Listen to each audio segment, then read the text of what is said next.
Hello students, today we will be dealing with insect pest of vegetables. बेटा आपके syllabus के अंदर ना बेसिकली वेजिटेबल के 4 पेस्ट हैं जिसका आपका क्लासिफिकेशन डैमेज कंट्रोल आपको स्टडी करना है। ठीक है, इसके अंदर जो आपका एक पेस्ट है दैट इज इलैकोफेरा फेविकोलिस, इसको आपको डिटेल में विद लाइफ साइकिल करना है। बाकी सबका सिर्फ आपको क्लासिफिकेशन, डैमेज और कंट्रोल और हैबिट को स्टडी करना है। ठीक है, तो सबसे पहले मैंने ना अगेन इस चीज़ को बड़ा इजी करने के लिए मैंने ना क्लासिफिकेशन का एक फ्लो चार्ट बना दिया है जिसके थ्रू हम इसको इजीली पढ़ सकते हैं। बेटा जो आपके वेजिटेबल पेस्ट आपके सिलेबस में है वो जिन वेजिटेबल्स के ऊपर लगते हैं वो वेजिटेबल्स बिलोंग करते हैं क्यूकर ब्यूटेसी फैमिली, जो एक खीरा, कद्दू, ठीक है, तोरी, घिया, जो ये वाली फैमिली बिलोंग करती है ना क्यूकर ब्यूटेसी, उसके वेजिटेबल्स को आपको पढ़ना है। ठीक है, तो हम स्टार्ट करते हैं क्लास इंसेक्टा। इंसेक्टा के जो करेक्टरिस्टिक फीचर होते हैं, अगेन मैं रिपीट कर रही हूँ कि इसके अंदर 3 पेयर ऑफ अपेंडेजेस यानी 3 pair of legs, 2 pair of wings and 1 pair of antenna होता है। ठीक है, उसके बाद बेटा जो ऑर्डर आपका सिलेबस में है इट इज कोलियोटेरा। ठीक है, टेरा का मतलब क्या होता है? विंग्स। कोलियो का मतलब होता है हार्ड केस। ये वो इंसेक्ट्स होते हैं बेटा जिनके विंग्स इतने ज़्यादा हार्ड हो जाते हैं कि वो एक विंग केस बना देते हैं। ठीक है, और उस विंग केस का नाम है इलिट्रा, उसको हम इलिट्रा कहते हैं।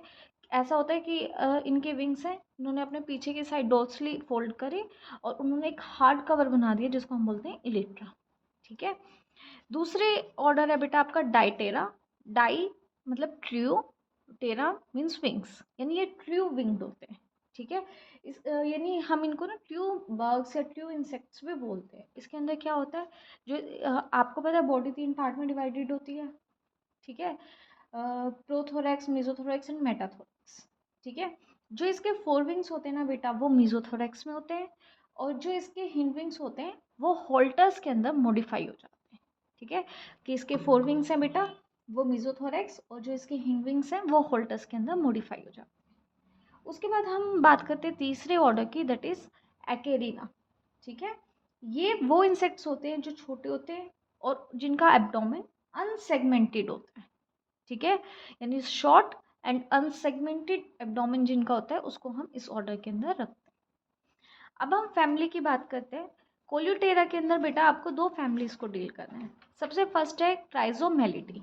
ठीक है, ट्राइजोमेलिटी में के अंदर ना हार्बिवोरियस इंसेक्ट्स जिनका हार्ड विंग कवर होता है वो आते हैं। ठीक है, इसके अंदर जो आपको एग्जाम्पल पढ़ना है it is Aulacophora foveicollis which is also called as red pumpkin beetle.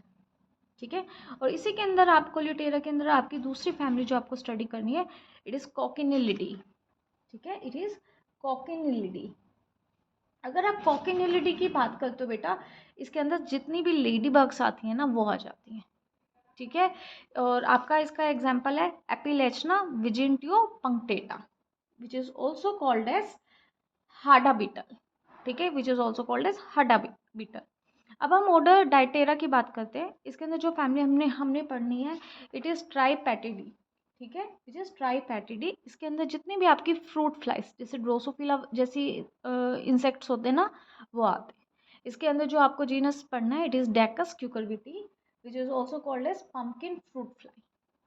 ठीक है, लास्टली जो आपका एक्रेरिना है इसके अंदर जो आपको फैमिली पढ़नी है इट इज टेट्रानिकिडी, और इसके अंदर जो आपका इंसेक्ट है इट इज टेट्रानिकिडी। के अंदर बेटा जो स्पाइडर माइट्स आते हैं ना, यानी जो मकड़ी जैसी दिखने वाली छोटे छोटे आपको बग्स से दिखते हैं, माइट्स से, चींटियां से दिखती है, that comes under this family. और इसके अंदर जो आपको स्पेसिमेन पढ़ना है इट इज टेट्रानिकस टिलोरियस। ठीक है, which is also called as vegetable mite. ठीक है, तो अगर लेट सपोज आपसे ये कोई पूछ ले कि इलैकोफोरा फेवियोलिस का क्लासिफिकेशन लिखो, simply class Insecta, order Coleoptera, family Chrysomelidae, genus Aulacophora, species foveicollis. ठीक है, इस टाइप से आपको उसकी क्लासिफिकेशन को लिखना है। ठीक है, अब आपको बेटा ये इलैकोफोरा फेविकोलिस मैंने नेक्स्ट वीडियो के अंदर डिटेल में एक्सप्लेन किया हुआ है। अभी हम बाकी तीनों के जर्म की हैबिट, डैमेज और कंट्रोल के बारे में स्टडी करेंगे। ठीक है, सबसे पहले हम बात करते हैं डेकस क्यूकरबिटी जिसको हमने पम्पकिन फ्रूट फ्लाई भी बोलते हैं। अगर हम इसके हैबिट की बात करें बेटा ये डस्क के बाद यानी दिन छिपने इवनिंग के बाद ये एक्टिव हो जाता है और उसकी मीटिंग भी इवनिंग के बाद ही होती है। ठीक है, इसके अंदर डैमेज कोजिंग स्टेज बेटा लार्वे होते हैं और लार्वे को ना हम बेसिकली इनके लार्वे को मैगोट्स बोलते हैं। वो क्या करते हैं, फ्रूट्स के पल्प के ऊपर फीड करते हैं और उसको खोखला कर देते हैं, उसको डैमेज कर देते हैं, जिसकी वजह से हमारे पम्पकिन की क्वालिटी खराब हो जाती है। ठीक है, नेक्स्ट है Tetranychus telarius which is also called as vegetable mite. इसके अंदर बेटा नेम फॉर एडल्ट ये दो स्टेजेस होती है जो कि डैमेज कोज करती हैं। ठीक है, ये दोनों क्या करते हैं, पत्तों की वेंट्रल साइड पे प्रेजेंट होते हैं और वहां पर ना चिपक के एक वाइट स्पेक मार्क जैसा मार्क बना देते हैं। ठीक है, वाइट स्पेक मार्क बना देते हैं, जिसकी वजह से वहां से पत्ते डी कलर्ड हो जाते हैं, फोटोसिंथेसिस कम हो जाती है, जिसकी वजह से जो उसकी क्वांटिटी है वो काफ़ी ज़्यादा डिक्रीज हो जाती है। ठीक है, उसके बाद जो आपका लास्ट पेस्ट है जिसकी आपको हैबिट डैमेज कंट्रोल करना है, it is Epilachna vigintioctopunctata which is also called as hadda beetle. ठीक है, ये ना स्ट्रॉन्ग फ्लाइज होती हैं, पोलीफेगस होती हैं, यानी सिर्फ ये एक ही टाइप की वेजिटेबल के ऊपर फीड ना करके डिफरेंट टाइप ऑफ वेजिटेबल्स के ऊपर फीड करती है। सर्दियों के टाइम में ये हाइबरनेशन में चले जाते हैं और मार्च अप्रैल जो ये ऑटम स्प्रिंग का टाइम होता है इस टाइम ये एक्टिव हो जाते हैं। ठीक है, गर्मियों में और जब ज़्यादा ही गर्मी आ जाती है तब ये मर भी जाती है।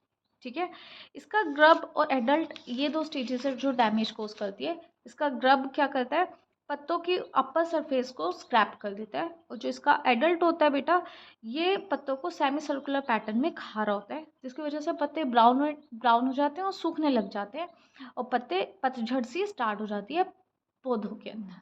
ठीक है, तो इस वजह से आपकी जो फसल है उसकी क्वालिटी और क्वांटिटी रिड्यूस हो जाती है। इसके बाद आता है बेटा इसका कंट्रोल। ठीक है, कंट्रोल में बेटा ऑलमोस्ट सभी पेस्ट्स के अंदर सेम ही पॉइंट्स हैं कि आप एंडोसल्फन यूज़ करो, गामा बीएचसी यूज़ करो, रेजिस्टेंट वैरायटीज़ को यूज़ करो, कल्चरल मैकेनिकल मेथड्स की डिफरेंट अप्रोचेस को यूज़ करो, रेटून क्रॉपिंग को अवॉइड करो और क्रॉप रोटेशन मिक्स क्रॉपिंग जैसे मेथड्स को आप यूज़ कर सकते हो। हार्वेस्टिंग के बाद जितना भी भूसा बचा हुआ होता है उसको कलेक्ट करो, बर्न कर दो, फील्ड्स को अच्छे से क्लीन करो, प्रॉपर इरिगेशन करो। यही सारे इनके कंट्रोल के मेथड्स हैं जो अब तक आप डिफरेंट डिफरेंट पेस्ट के अंदर पढ़ते आ रहे हो। ठीक है, आई होप आपको समझ में आया होगा। Still if you are having any doubt you can comment in the comment section. Keep watching, thank you.